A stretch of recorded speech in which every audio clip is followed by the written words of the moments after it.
மகிழ்ச்சி மகிழ்ச்சி, நன்றி, வாழ்த்துக்கள், மகிழ்ச்சி. அடுத்து ரொம்ப சிறப்பான ஒரு தன்னாய்வன தந்தை சகோதரி, மகிழ்ச்சி, நன்றி. அடுத்து வாழ்த்துறை வாழ்த்துறை வழங்குவதற்கு நம்முடைய கவிதை கரை வெர்னான்சிஸ் அவர்களை அன்போடு அழைக்கிறோம். வாங்க ஐயா, தொடக்கத்திலிருந்து பொறுமையாக காத்திருக்கக்கூடியவர், வாங்க. சான்றோர் தளத்தின் 107வது அமர்விலே கலந்து கொண்டிருக்கிற யாவருக்கும் வணக்கமும் வாழ்த்துக்களும் சொல்லி வாழ்த்துரை தொடங்குகிறேன். கிறிஸ்தவம் இன்றைக்கு ஒரு கட்டமைக்கப்பட்ட நிறுவனமயமாக மாறிவிட்டது. ஆனால் கிறிஸ்தவம் என்பது ஒரு வாழ்வியல் முறை. அந்த வாழ்வியல் முறையைத்தான் அந்த வரலாற்று தேடலாக ஆசிரியர் இங்கே பதிவு செய்திருக்கிறார் என்று நான் உணர்கிறேன்.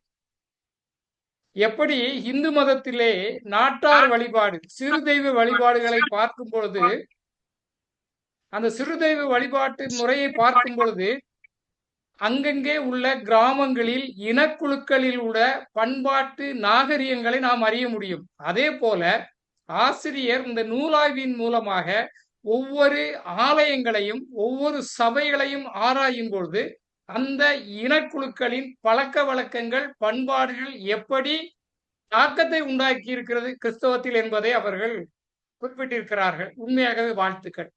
இரண்டாவதாக, கிறிஸ்தவம் என்பது கல்வியை தந்தது என்று எல்லாரும் கூறுகிறார்கள், அறிவை தந்தது என்று எல்லாரும் கூறுகிறார்கள், உண்மைதான். ஆனால் நம்முடைய ஐயா பீட்டராசன் அவர்கள் குறிப்பிட்டது போல கிறிஸ்தவம் முதலில் இங்கே அரசியல் விடுதலை தந்தது. அதை பதிவு செய்ய விரும்புகிறேன்.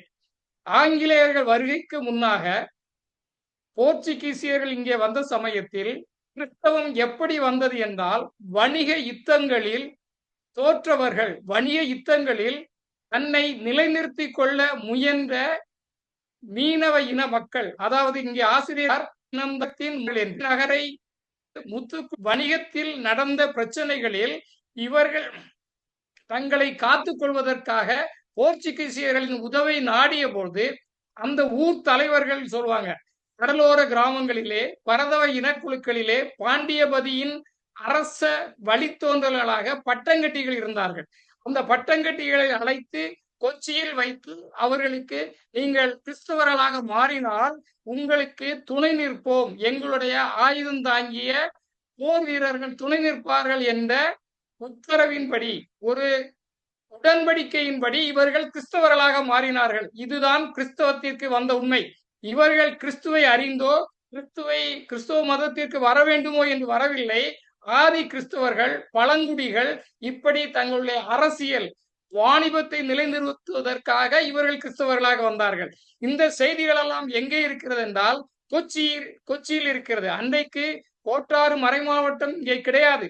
ஆனால் அந்த நேரத்திலேயே 17ஆம் நூற்றாண்டிலேயே 18ஆம் நூற்றாண்டிலேயே மணப்பாடு, ஒவரி, புத்தன்துறை இப்படி கடலோர கிராமங்களில் திருச்சபைகள் இருந்தன.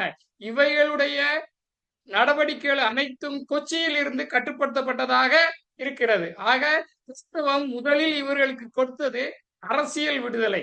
அதே போல ஆசிரியர் மணப்பாடு போன்ற நகரங்களின் பழமையையும் தொன்மையும் சொல்கிறார். நான் என்னோட யூடியூப் சேனலில் கூட பதிவு செய்திருக்கிறேன். 17 அங்கே நம்ப முடியும் வேர்கள் இருந்த உலகின் சிதிலமடைந்த கட்டடங்கள் நீங்கள் இன்றைக்கும் மணப்பாடு. அதே போல சாலினிஞ்சரால் அவர்கள் குறிப்பிட்டார்கள், தெற்காசியாவிலே முதல் அச்சு இயந்திரம், அச்சு பதிப்பகம் உண்டானது கிண்ணைக்காயல் என்று. அதை இப்பொழுதுதான் அதை ஏற்றுக்கொண்டார்கள். சட்டசபையிலே அதை உறுதி செய்தார்கள். தமிழகத்தின் வரலாறு என்பது, இனக்குழுக்களின் வரலாறு என்பது கிறிஸ்தவ தேடல்களில் நாம் அறிந்து கொள்ள முடியும். அதை ஆசிரியர் அருமையாக செய்திருக்கிறார்.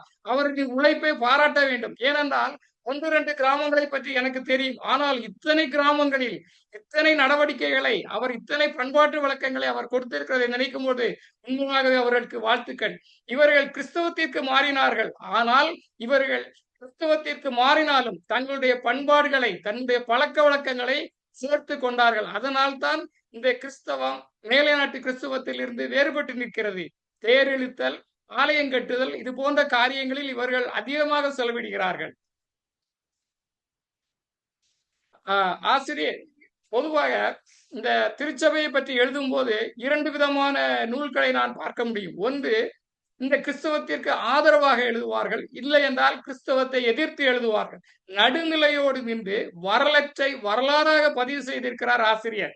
ஆனாலும் அவர் தன்னுடைய சிலுவையை வெறுப்பவர்கள் இடிக்க தவறினாலும் ஒரு நாள் அவை அழிந்து போவது இயற்கையின் நியதி என்ற ஒரு வார்த்தையை அவர் உபயோகித்திருப்பதாக அறிகிறேன். நான் புத்தகம் முழுவதையும் படிக்கவில்லை. அதேதான் இயேசு கிறிஸ்துவை அதைத்தான் சொல்லி இருக்கிறார்.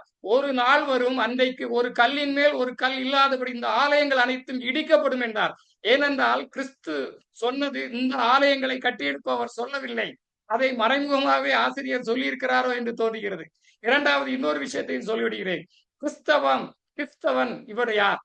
கிறிஸ்தவன் என்ற சொல் முதலில் எப்பொழுது வழங்கப்பட்டது என்று பார்த்தால் கிபி 43 துருக்கியில் உள்ள அந்தியோக்கியா அந்த நகரில் வாழ்ந்த மக்கள் கிறிஸ்துவின் வாழ்க்கையை பின்பற்றியதால் அவர்களை முதலாக கிறிஸ்தவர்கள் என்று அழைத்ததாக பைபிளில் இருக்கிறது. ஆக கிறிஸ்தவம் என்பது ஒரு மதம் அல்ல, அது ஒரு வாழ்வியல் முறை. அது இங்கே தவறாக புரிந்து கொள்ளப்பட்டது. எங்கே? உலகம் முழுவதும் அது நிறுவன மயமாக்கப்பட்டதால், வழிபாட்டு முறைகளால், சடங்குகளால் அந்த வாழ்வியல் முறை மாற்றப்பட்டதால் இன்றைக்கு கிறிஸ்தவம் என்பது ஒரு மதம் என்று ஆகிவிட்டது. இந்த மதத்திற்கு போகிறவர்களை தடுப்பதும் அவர்களை துன்புறுத்துவதுமாக மாறிவிட்டது. உண்மையிலே மதம் அல்ல, அது ஒரு வாழ்வியல் முறை. பேசுவதற்கும் வாழ்த்துவதற்கும் வாய்ப்பு கொடுத்ததற்கு நன்றி. நிறைய பேசலாம், ஆனால் நேரம் கருதி என்னுடைய வாழ்த்துரைத்துடன் முடித்துக் கொள்கிறேன். நன்றி, வணக்கம். நன்றி நன்றி நன்றி ஐயா, நன்றி. கவி மழை இன்று உரை மழையாக மாறிவிட்டது. மகிழ்ச்சி, சிறப்பு. நன்றி ஐயா, நன்றி. அடுத்து ஏற்புரை வழங்க